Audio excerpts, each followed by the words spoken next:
इस तरह के डिस्पोजेबल कप्स हम अपनी ज़िंदगी में रोज़ देखते हैं। एयरब्लू की फ़्लाइट में ये डिस्पोजेबल कप्स वेस्ट हो जाते हैं। इनसे पौधे उगाए जा सकते हैं। कैसे? एयरब्लू के 12 जहाज दिन में 32 दफ़ा उड़ान भरते हैं और रोज़ाना 4,500 पैसेंजर्स को लेके जाते हैं।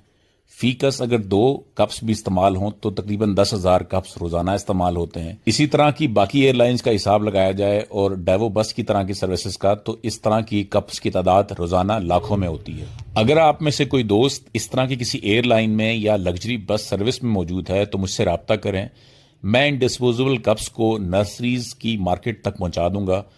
वहां पर इन कप्स में बीज लगाकर या पनीरियां उगाकर पौधे तैयार कर लिए जाएंगे और इस तरह रोजाना लाखों कप जाया होने के बजाय इनसे पौधे उगा दिए जाएंगे। बाकी आप हिसाब खुद लगा लें कि शादी हालों और मुख्तलिफ इवेंट्स पे इस तरह के कितने कप रोजाना जाया होते हैं।